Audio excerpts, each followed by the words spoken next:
આ મુરલી મનોહર મંદિરનો ગેટ આવી ગયો છે. ચાલો આપણે જોઈએ એની કોતરણી. ચાલો આ મંદિર દ્વારકા મંદિર જેવું જ લાગે છે. તમે આની વિશેષતા જોઈ શકો છો.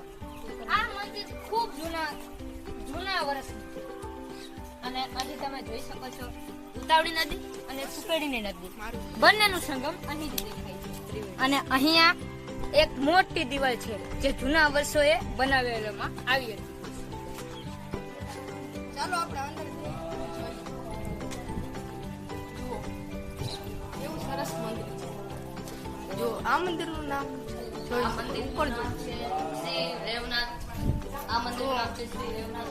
આ મંદિર કોઈ 700 વર્ષ જૂનું મંદિર છે. આ મંદિરની તમે કોતરણી જોવો. આ વચ્ચે આ બે મંદિરો આવેલા છે. આમાં પહેલું મંદિર છે રેવનાથ મહાદેવ, તમે જોઈ શકો છો. આ બાજુ આવેલા છે હનુમાન દાદા અને આ બાજુ ગણપતિની મૂર્તિ છે. ઉપર પણ ગેટ કોતરણી જો. આ કુલ 700 વર્ષ જૂનું મંદિર છે.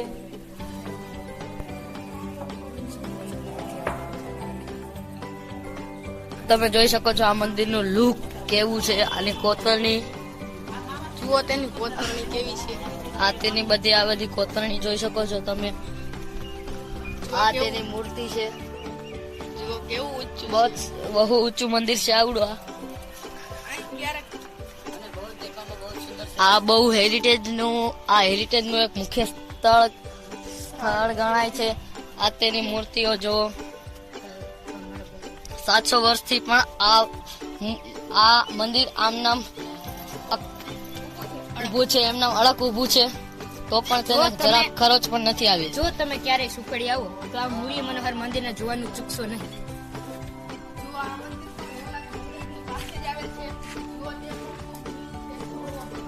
આ મંદિરની કોતરણી સોમનાથ મંદિર જેવી જ છે. આ મંદિર છે. હાલો આપણે આ મંદિરની મુલાકાત લઈએ. આ મંદિરનું નામ રામજી મંદિર છે. આ મંદિરનું નામ રામજી મંદિર છે. આ બે બાજુની મૂર્તિઓ જો તમે. આ પણ એક હેરિટેજ સ્થળમાંથી પણ ગણાય છે.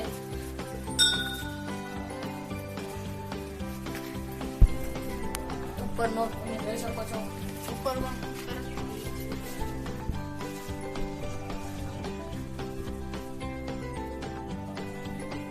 આ પણ એક હેરિટેજ સ્થળ છે.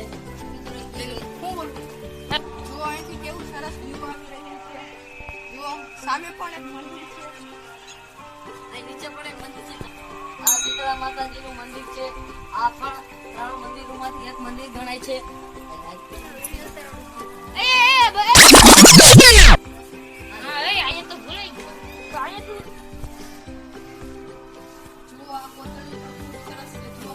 આપણે તેની ફરતે આટો મારીએ. કેટલું પૌરાણિક મંદિર છે.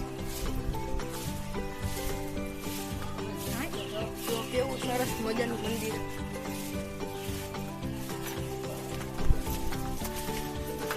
અહીં પણ એક મંદિર છે. આ જગન્નાથ મહાદેવનું મંદિર છે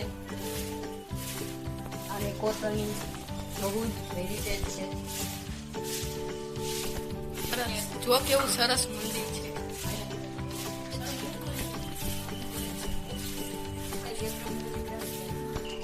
જો આની ગાય પણ છે.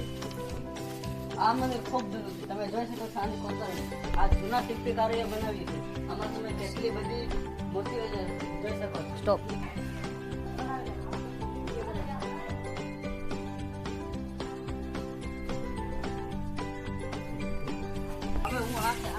તો આ મંદિર બે મંદિરો છે. સૌ પહેલા રાજાના સમયમાં મંદિરમાં 2 ભાઈઓ હતા.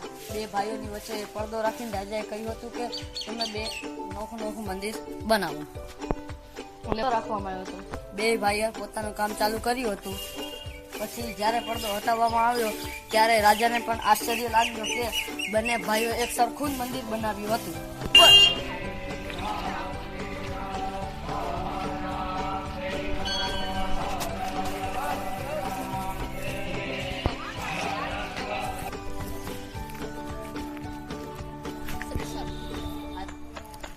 આવા જ વિડીયો જોવો હોય તો અમારી ચેનલને લાઈક, સબસ્ક્રાઇબ અને શેર કરો. અમારી વિડીયો જોવા બદલ આભાર.